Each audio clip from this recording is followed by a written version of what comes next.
नमस्कार बच्चों, एक बार फिर से आप सभी का स्वागत है आपके अपने YouTube channel the PCM vision में। आज के इस वीडियो में हम लोग क्लास 11 हिंदी इलेक्टिव जो आज आप सभी का एग्जाम है बच्चों, उसके महत्वपूर्ण प्रश्नों को डिस्कस करेंगे जो आपके बोर्ड एग्जाम की दृष्टि से बहुत ही ज्यादा महत्वपूर्ण है और इन प्रश्नों के आने की संभावना भी बहुत ही ज्यादा है। तो वीडियो पे आप लोग अंत तक बने रहिएगा और वीडियो अच्छा लगे तो वीडियो को लाइक करके दोस्तों में शेयर अवश्य करिएगा। तो चलिए शुरू करते हैं आज के प्रश्नों को।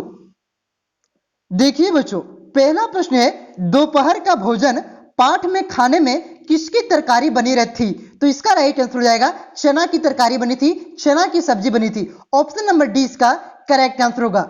उसके बाद दूसरा क्वेश्चन है, टॉर्च बेचने वाली कहानी में पात्र सूरज छाप टॉर्च की पेटी को कहां फेंक देता है? तो कहां पे फेंक देता है? नदी में। ऑप्शन नंबर सी इसका करेक्ट आंसर होगा। उसके बाद नेक्स्ट क्वेश्चन है, गूंगे किस विधा की रचना है? तो गूंगे आपकी कहानी की रचना है बच्चों। ऑप्शन नंबर ए इसका करेक्ट आंसर होगा। उसके बाद देखिए अगला क्वेश्चन है, क्यों रे तूने चोरी की है?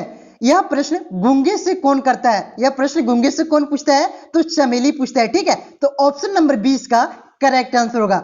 उसके बाद देखिए अगला क्वेश्चन है, अंडे की छिलके एकांकी के लेखक कौन है? तो इसके लेखक कौन है? Mohan Rakesh. Option number D इसका करेक्ट आंसर होगा बच्चों। तो आप लोग याद रखिएगा, आपसे पूछा जा सकता है प्रश्न कि अंडे के छिलके क्या है? कहानी है, एकांकी है, अथवा उपन्यास है। ठीक है, तो आप लोग याद रखिएगा कि अंडे के छिलके जो है बच्चों वो आपका एक एकांकी है। उसके लेखक कौन है? मोहन राकेश। उसके बाद देखिए बच्चों अगला प्रश्न है, गोपाल सबसे छिपकर क्या पीता है? तो गोपाल सबसे छिपकर क्या पीता है? सिगरेट पीता है। ठीक है, तो ऑप्शन नंबर ये इसका करेक्ट आंसर होगा। उसके बाद देखिए बच्चों अगला प्रश्न है, वीना अपने देवर श्याम से कितने अंडे मंगाती है? तो कितने अंडे मंगाती है? 6 अंडे मंगाती है। ऑप्शन नंबर ए इसका करेक्ट आंसर होगा बच्चों। उसके बाद देखिए बच्चों अगला क्वेश्चन है, राधा के पति का नाम क्या है?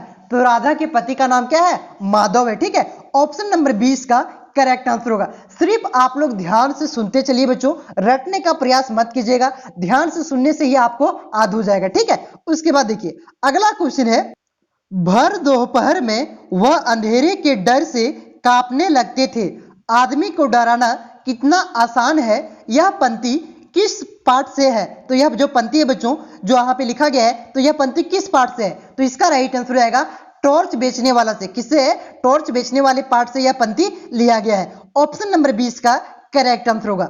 उसके बाद देखिए अगला क्वेश्चन है, गूंगे पाठ में गूंगा किस तरह से अपनी बातों को दूसरे को सामने प्रकट करता है? तो दूसरे के सामने अपनी बातों को किस प्रकार से प्रकट करता है? इशारों से प्रकट करता है। ये इस पार्ट में नहीं बल्कि हर गूंगा अपना बात किस प्रकार से प्रकट करता है? इशारों से करता है। ठीक है, तो ऑप्शन नंबर ए इसका करेक्ट आंसर होगा बच्चों।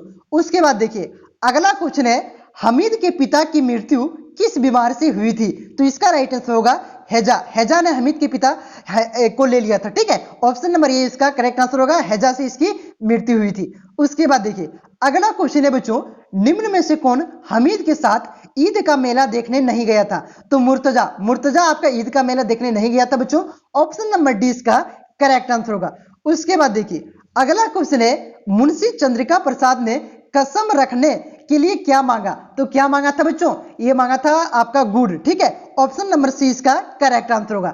उसके बाद देखिए बच्चों अगला क्वेश्चन है आपका इंपॉर्टेंट क्वेश्चन है, अंडे की छिलके किस प्रकार का एकांकी है? तो यह एक पारिवारिक एकांकी है। ठीक है, ऑप्शन नंबर सी इसका करेक्ट आंसर है। और इसके लेखक कौन है कुछ देर पहले आपको मैंने बताया, तो कमेंट करके बता दीजिएगा। उसके बाद देखिए अगला क्वेश्चन है, अंडे के छिलके पाठ के आरंभ में अम्मा जी कैसी तस्वीर उभरती है? तो ये परंपरावादी तस्वीर उभारती है। ऑप्शन परंपरावादी स्त्री होगा। ठीक है, तो ऑप्शन ये इसका करेक्ट आंसर होगा।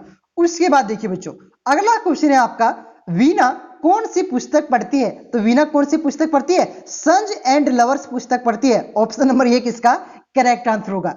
उसके बाद देखिए बच्चों अगला क्वेश्चन है, वीना और राधा के मध्य क्या संबंध है? तो देवरानी और जेठानी का संबंध है। किसके बीच? वीना और राधा के बीच। उसके बाद देखिए बच्चों ये था आपका जो कहानी था। अब चलते हैं हम लोग कविता का। ठीक है, तो देखिए बच्चों कविता का पहला प्रश्न है आपका, सूरदास किसके उपासक थे? तो सूरदास किसके उपासक थे? श्री कृष्ण के उपासक थे। VVI का स्क्वायर लगा दीजिए। ठीक है, ये क्वेश्चन फिक्स आएगा। उसके बाद देखिए बच्चों अगला क्वेश्चन है, कबीर के पदों में किस पर व्यंग किया है? तो कबीर के पदों में किस पर व्यंग किया है? तो यह बाह्य डंबर और धार्मिक कुरीतियों पर आपका ये व्यंग किया है बच्चों। ऑप्शन नंबर सी इसका करेक्ट आंसर होगा, ए और बी दोनों। उसके बाद देखिए बच्चों, अगला क्वेश्चन है, कटी टेढ़ो हवे आवती में कटी का क्या तात्पर्य है? कटी टेढ़ो हवे आवती में कटी का क्या तात्पर्य है? तो इसका राइट आंसर हो जाएगा बच्चों ऑप्शन नंबर बी कमर। क्या तात्पर्य है? कटी का तात्पर्य कमर। उसके बाद देखिए बच्चों, अगला क्वेश्चन है, निम्न में से कौन सा जोड़ा बेमेल है? तो इसका राइट आंसर हो जाएगा पद्मकर और खड़ी बोली। ये आपका बेमेल है बच्चों, ये मैच नहीं करता। ऑप्शन नंबर डी इसका करेक्ट आंसर होगा। उसके बाद देखिए बच्चों, अगला क्वेश्चन है आपका, पद्माकर को कविराज शिरोमणि की उपाधि किस राजा ने दिया था? तो जयपुर के नरेश ने पद्माकर को कविराज शिरोमणि की उपाधि दिया था बच्चों। उसके बाद नेक्स्ट क्वेश्चन है बच्चों, सूरदास किस काल के कवि हैं? तो सूरदास किस काल के कवि हैं? ये भक्ति काल के कवि थे बच्चों। ऑप्शन नंबर ये इसका करेक्ट आंसर होगा। उसके बाद देखिए, अगला क्वेश्चन है, कौन सा खेल में हारने पर कौन खेल में हारने पर अपनी हार नहीं मानता है? ठीक है, तो कौन? श्री कृष्ण अपनी हार नहीं मानता है। ऑप्शन नंबर सी इसका करेक्ट आंसर होगा बच्चों। उसके बाद देखिए, अगला क्वेश्चन है, नंदलाही नाना भांति नचावती में कौन सा अलंकार है? नंदलानी नाना भांति नचावती में कौन सा अलंकार है? तो इसमें कौन सा अलंकार है बच्चों? अनुप्रास अलंकार है। ठीक है, ऑप्शन नंबर 20 का करेक्ट आंसर होगा। उसके बाद देखिए बच्चों, अगला क्वेश्चन है, ऋतुराज किस ऋतु को कहा गया है? तो ऋतुराज किस ऋतु को कहा गया है? वसंत ऋतु को। वसंत ऋतु को ऋतुओं का राजा कहा गया है। ठीक है, तो ऑप्शन नंबर सी इसका करेक्ट आंसर होगा। उसके बाद देखिए, अगला क्वेश्चन है, बोरत तो बोरैया पे निचोरत बने नहीं किस त्योहार से की ओर इशारा करता है? बोरत तो बोरैया निचोरत बने नहीं किस त्योहार की ओर इशारा करता है? तो होली की ओर इशारा करता है। तो ऑप्शन नंबर डी इसका करेक्ट आंसर होगा। और भी कुछ महत्वपूर्ण प्रश्न है बच्चों, उसे आप लोग देख लीजिए। देखिए बच्चों, प्रेमचंद की सभी कहानियां किस पुस्तक में संग्रहित है? तो प्रेमचंद की सभी कहानियां किस पुस्तक में संग्रहित है? मानसरोवर में। ठीक है, तो मानसरोवर में प्रेमचंद जितनी भी कहानियां लिखी हैं बच्चों, सारा इसमें संग्रहित है, मतलब इसी में सारा मिला हुआ है। ठीक है, तो ऑप्शन नंबर डी इसका करेक्ट आंसर होगा। उसके बाद देखिए बच्चों, अगला क्वेश्चन है, ईदगाह में किस महत्वपूर्ण त्योहार के आधार पर बनाकर ग्रामीण मुस्लिम जीवन का सुंदर चित्रण प्रस्तुत किया गया है? तो इसका राइट आंसर हो जाएगा ईद। ठीक है, ऑप्शन नंबर सी इसका करेक्ट आंसर होगा। उसके बाद देखिए बच्चों, अगला क्वेश्चन है आपका, हमीद के पिता गत वर्ष किसकी भेंट हो गए? तो किसकी भेंट हो गए? हैजे के। ठीक है, मतलब हैजे का बीमारी हो गया था, पहले हम लोगों ने पढ़ा। ठीक है, ऑप्शन नंबर 20 का करेक्ट आंसर होगा। हैजे के कारण इसकी मौत हो गया था। उसके बाद देखिए बच्चों, ईदगाह कहानी के मुख्य पात्र हमीद की दादी का क्या नाम है? तो इसका आपका राइट आंसर हो जाएगा बच्चों ऑप्शन नंबर डी अमीना। दादी का नाम क्या था बच्चों? अमीना था। ठीक है, ऑप्शन नंबर डी इसका करेक्ट आंसर होगा। उसके बाद देखिए बच्चों, अगला क्वेश्चन है, हमीद की दादी अमीना ईदगाह मेले में के लिए कितने पैसे हमीद को देता है? तो कितने पैसे देता है बच्चों? 3 पैसे देता है। ये मतलब पुराना कहानी है, इसलिए 3 पैसे। ठीक है, 3 पैसे का भी वैल्यू नहीं ना है। उसके बाद देखिए, अगला क्वेश्चन है, अभी आप लोग मेले देखने जाते होंगे तो 300 लेते होंगे क्या? उसके बाद देखिए, अगला क्वेश्चन है, ईदगाह के मेले में सभी बच्चे मिठाइयां और खिलौने खरीद रहे थे, पर हमीद ने अपने 3 पैसे का क्या खरीदा था? तो क्या खरीदा था? चिमटा खरीदा था। चिमटा, समझ लो, पैसा बचा लिया, मतलब काम में लगा दिया था, खाया हुआ खर्चा नहीं किया था। ठीक है, ऑप्शन नंबर ये इसका करेक्ट आंसर होगा। समझदार बच्चा था ना। उसके बाद देखिए बच्चों, अगला क्वेश्चन है, ईदगाह है तो ईदगाह के लेखक कौन है? प्रेमचंद है। तो ईदगाह एक आपका क्या है बच्चों? एक कहानी है। ठीक है, ऑप्शन नंबर 20 का करेक्ट आंसर होगा। 7 का आपका option number B correct answer होगा। उसके बाद देखिए, अगला क्वेश्चन है, ईदगाह कहानी में किसका चरित्र यह व्यक्त करता है कि अभाव उम्र से पहले बच्चों में कैसे बड़ों जैसी समझदारी पैदा कर देता है? तो इसका राइट आंसर हो जाएगा 8 का ऑप्शन नंबर ये हमीद। ठीक है, कहानी में किसके चरित्र का व्यक्त करता है? हमीद। ऑप्शन नंबर ये इसका करेक्ट आंसर होगा बच्चों।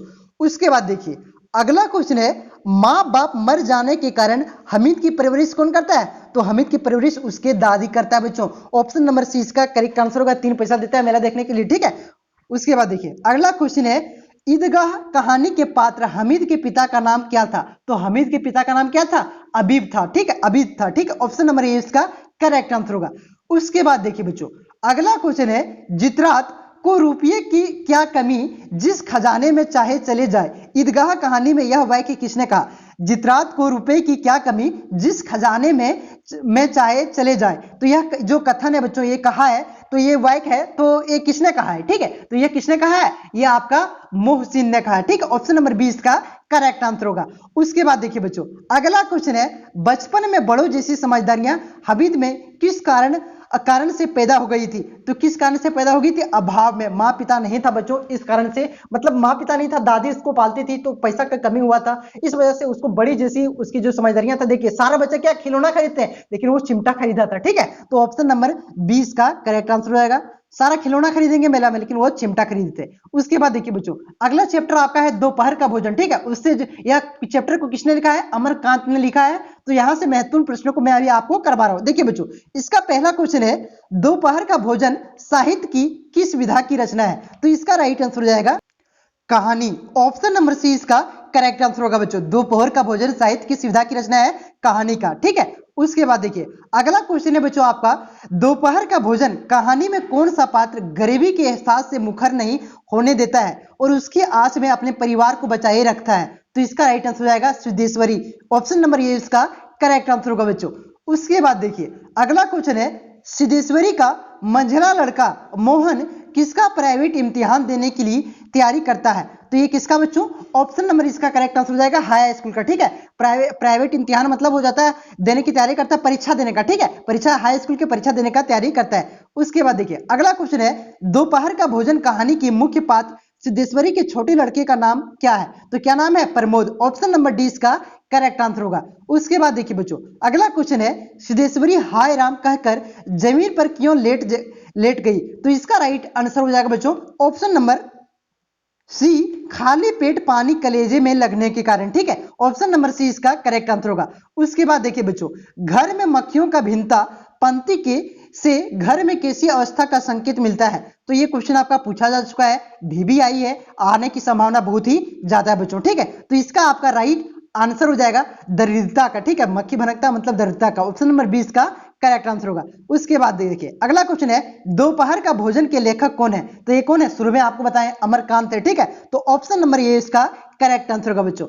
उसके बाद देखिए बच्चों अगला क्वेश्चन है, दोपहर का भोजन मूलतः किस वर्ग की कहानी है? तो ये आपका निम्न मध्य वर्ग का है। ठीक है, निम्न मध्य वर्ग का एक कहानी है बच्चों। ऑप्शन नंबर सी इसका करेक्ट आंसर होगा। उसके बाद देखिए बच्चों अगला क्वेश्चन है, 9वां प्रश्न इस चैप्टर का, सिद्धेश्वरी का बड़ा लड़का रामचंद्र स्थानीय दैनिक समाचार पत्र में क्या काम सीख रहा था? तो इसका राइट आंसर हो जाएगा प्रूफ रीडिंग का। ठीक है, ऑप्शन नंबर 20 का करेक्ट आंसर होगा। 9 का आपका ऑप्शन नंबर बी होगा। उसके बाद देखिए 10वां प्रश्न है, दोपहर का भोजन, भाई क्या हो गया, चलिए ठीक हो गया।